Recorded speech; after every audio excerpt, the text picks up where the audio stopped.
Hey everyone, my name is Jen, and some might categorize me as an OG YouTuber. Yes, I've been here for over a decade, and I gotta say that this digital landscape has changed drastically. So I thought I would drop some tips and observations that I've made as a seasoned YouTuber. So let's get started. So I started YouTube back in 2010. My channel mainly focused on thrifted fashion. That was my jam. I had no idea what I was doing, but I knew that I enjoyed creating videos. And then eventually it snowballed into this business and career. And most importantly, it's been a very fulfilling career. It allows me to be creative, and I absolutely love what I do to this day. So a big piece of advice that I got back in 2016 was to find your niche. So if you were a fashion channel, just stick to fashion. If you were a beauty channel, just stick to beauty. Pranks, only do pranks. I feel like this tip is a little bit short-lived. If you go this route, you are only as relevant as the trend that you're currently in. And believe me, trends come and go, man.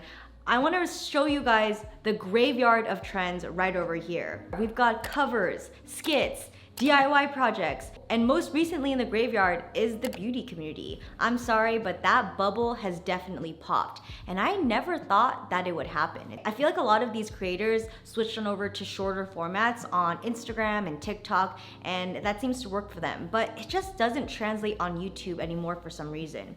But either way, I feel like this is where being a lifestyle channel worked in my benefit. Like honestly, I didn't go in with that intention of like, I'm gonna be a lifestyle brand. Like I had no idea. I just had a lot of interests and I wanted to make a bunch of different types of videos. I kind of like to see it in terms of buckets. So we've got my vlogs, self-development, food, books, fashion, beauty, and most recently, motherhood. As humans, we're all multifaceted, and I think that's what makes you interesting. If I only stuck with thrifting videos from the time I started, then my channel would have been in the graveyard. So instead of devoting your whole channel just onto one specific topic, I think you should see it as like finding a series. I think that creating videos is very similar to playing like darts. You don't know what's gonna stick until you throw the dart. For example, during lockdown, I got like really into cooking, like a lot of people, and I challenged myself to make at least 4 new recipes a week. At the time, what I eat in a days were super popular, and I wanted to put like my own spin to it, so I thought that I would show like what I ate in an entire week. I had no idea that this would become one of my most popular series. And instead of like completely rebranding my channel, being like, no, I'm just a cooking channel now, I was very reasonable with it. I was like, you know what, I'll do like a cooking video maybe once or twice a month and call it a day. So that way I'm creating content for my new audience, but also making content that resonates with the audience that I have amassed throughout the years. I feel like having this range of subjects that I'm really into has really sustained my YouTube career because I'm not bored making my own videos. I would be so sad if I could only make one type of video every single week. That is just like having one plate of just like rice. You need to have the little side dishes. You want to keep the variety happening. Don't be married to only creating videos that perform well. You have to do some art for yourself. I feel like being a diverse creator is definitely something that you should keep in mind. So one of my secret pet peeves is when creators complain about the algorithm. I hate when they post something and they say, oh man, my video's not performing well, it's the algorithm.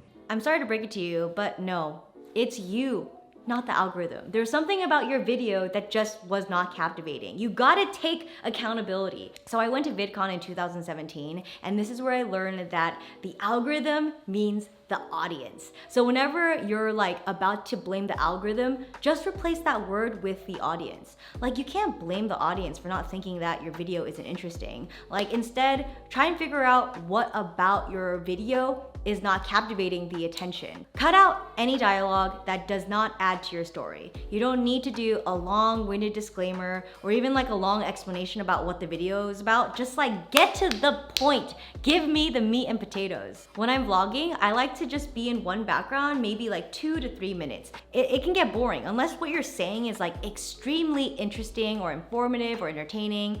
Just move the background. Like even if you're in the same room and you just like move the camera a little bit different, it still tricks the viewer into like engaging with the content a little bit longer. However, if you're sitting in one place like this where you're doing a sit down, it's really important to add text and graphics so that the viewer has something to look at on the screen. And when you're referencing an example, put the example on the screen. Like, make it easy for your viewers. If you're talking about a product or a memory, I think B-roll shots are really important. These are clips that you can overlay on your clip.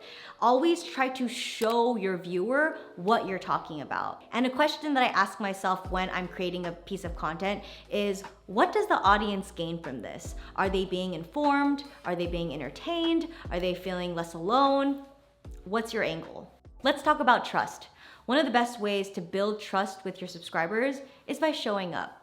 Upload a video. Back in the day, the advice was post every day. Post as much as you can. The more, the merrier. But this formula does not fly anymore. And it's because if you're just churning out mediocre, soulless content, people are just gonna unsubscribe to you. They're gonna see that you posted yet again and be like, oh my gosh, like this video sucks. So figure out a schedule where it gives you enough time to make a quality video with some effort. For me, that is once a week.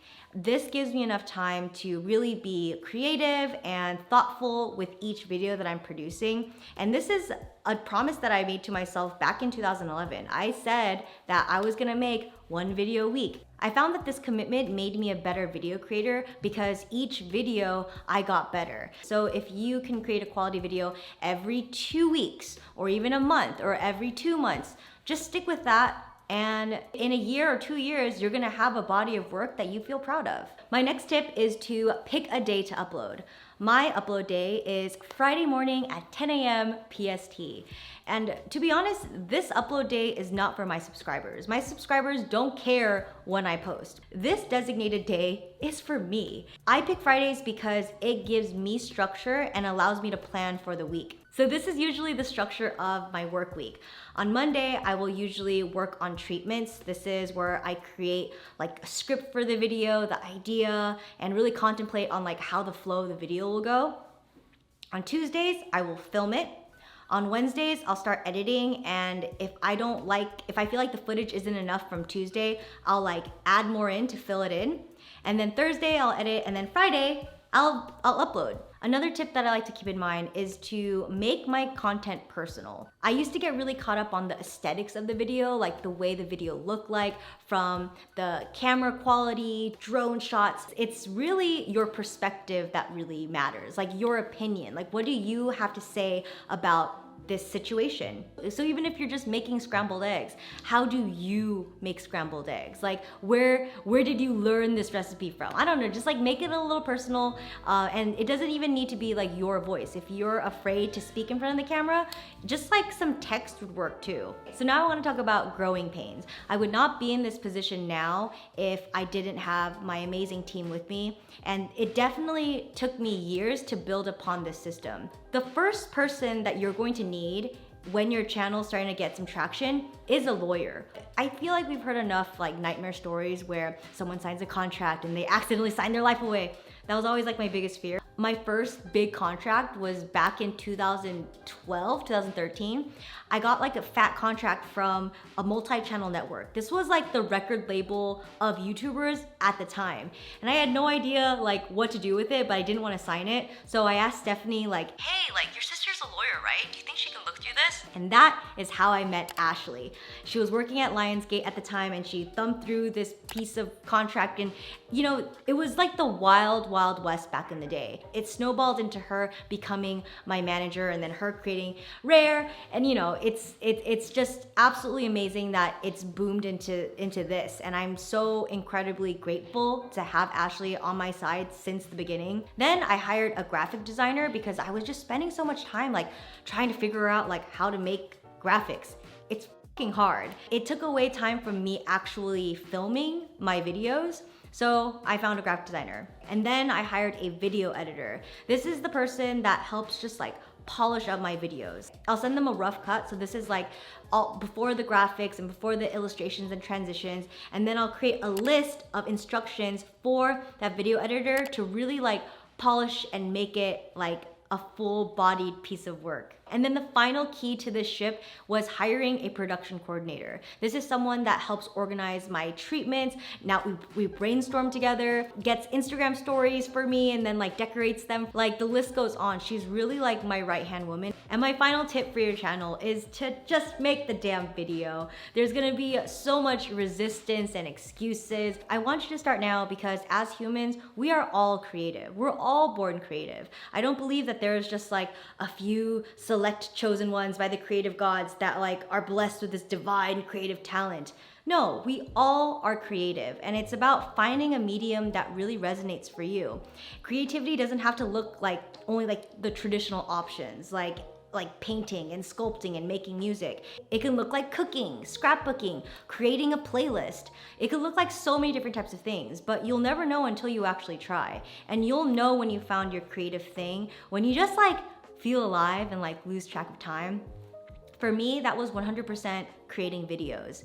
It's digital storytelling, and I believe that we all have a story to tell. So why don't you give YouTube a try? All right, that wraps up my talk. Thank you so much for tuning in, and thank you, A Rare Day, for having me yet again.